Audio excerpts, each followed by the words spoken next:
Hola, soy Elena Durbano y voy a compartir en esta charla una guía de orientación en duelo en el programa Todos con Vos, Ciudades que Cuidan con Compasión, en el marco de Activemos un Cuidado Humanizado. Esta guía de orientación en duelo fue escrita para que los equipos de salud tengan nuevas herramientas que puedan serles útiles para abordar las pérdidas en este nuevo escenario de pandemia. Pueden completarlo, si lo eligen, con un documento que figura al pie de página y que agrega más contenido a este tema. En Argentina, como en la cultura latinoamericana, el abrazarse, tomarse de las manos, las caricias, los besos, son conductas habituales, sobre todo a la hora de transitar un proceso de enfermedad, en la despedida o en el duelo. Hoy son conductas que son evitadas por temor al contagio y sabemos cuánto de esto interrumpe el proceso normal de un duelo.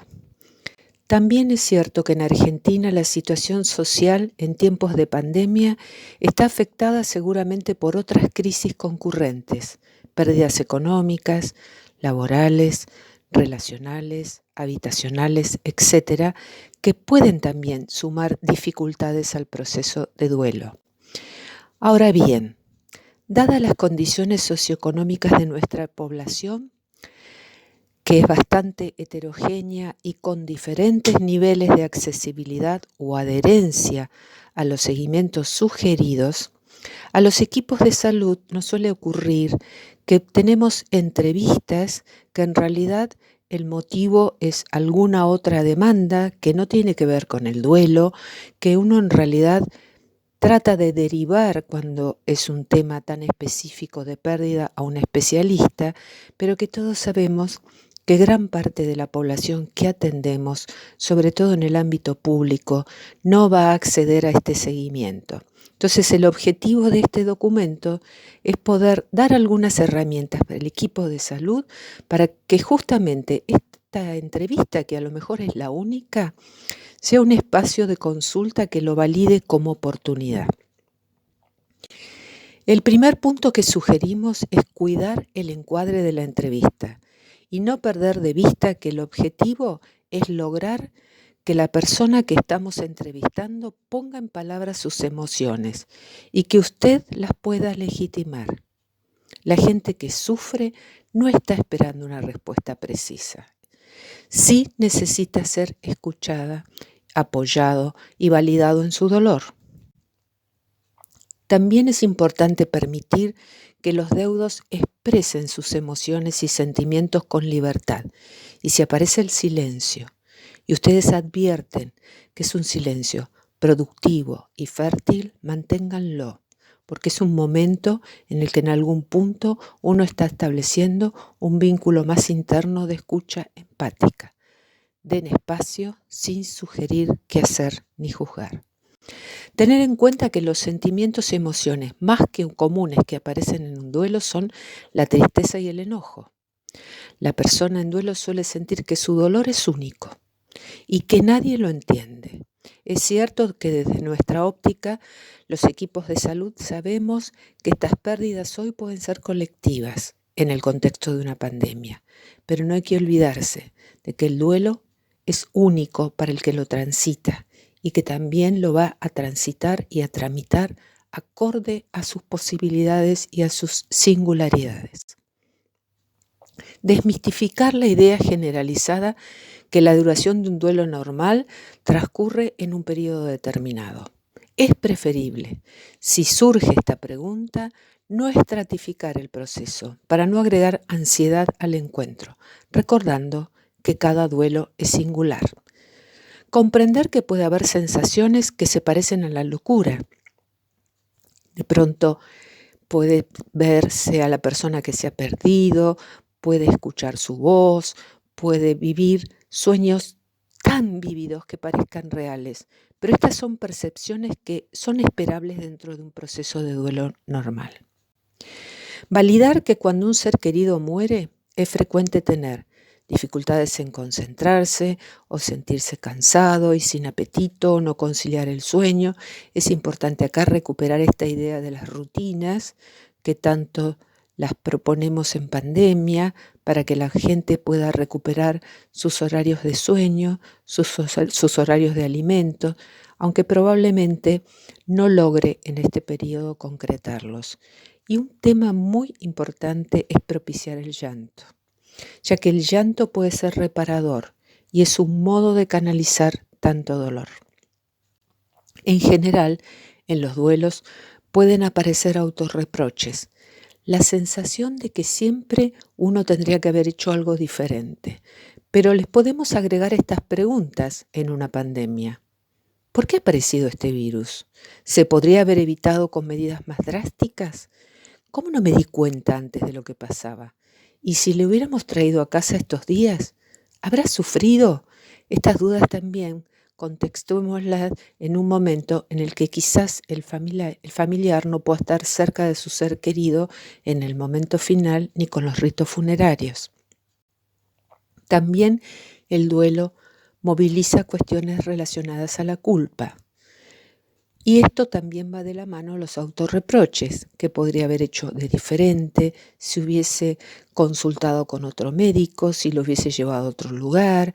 Si usted ve que el entrevistado muestra flexibilidad y disposición, por favor, traten de recordarle que las limitaciones en estas pérdidas las han puesto las crisis sanitarias y no ellos como familia y entorno. Algunas frases que sugerimos. Qué duro es lo que me contás. Debe ser muy difícil. Es esperable que estés así. No encuentro las palabras. No puedo imaginarme en tu lugar, pero estoy aquí, con vos, escuchándote. Qué momento tan importante para vos. Me llega tanto lo que me decís. No me extraña. Es todo tan difícil. Pero sí hay algunas cuestiones que desaconsejamos. Recordemos que cada duelo es único, que cada persona lo tramitará acorde a su propia identidad, a su propia subjetividad y con las posibilidades que tenga, con los recursos emocionales y personales con los que cuente. Entonces, evitar esas frases de hay muchas personas que están pasando lo mismo, o evitar consejos de cómo debe pasar este momento. Lo mejor que podrías hacer es, tenés que ser fuerte, la vida continúa, ahora ya no sufre, ya tenía una edad muy avanzada. Y también recordarles que es muy importante no desconcentrarse. Un modo de estar atento es escuchar y validar las emociones y evitar frases como, perdón, ¿qué me estabas diciendo? Sugerimos también, y esto creo que es muy importante, aunque nosotros tratemos en todas las entrevistas de derivar a un especialista en duelo y sepamos que en algunos casos no va a ocurrir o en un gran porcentual de población que no llega a estas instancias, hay cuestiones de alarma. Si hay una ansiedad, tristeza o ira desmedida, abuso de sustancias o ideación suicida, procuren derivar al entrevistado a un especialista de salud mental para su seguimiento psicoterapéutico.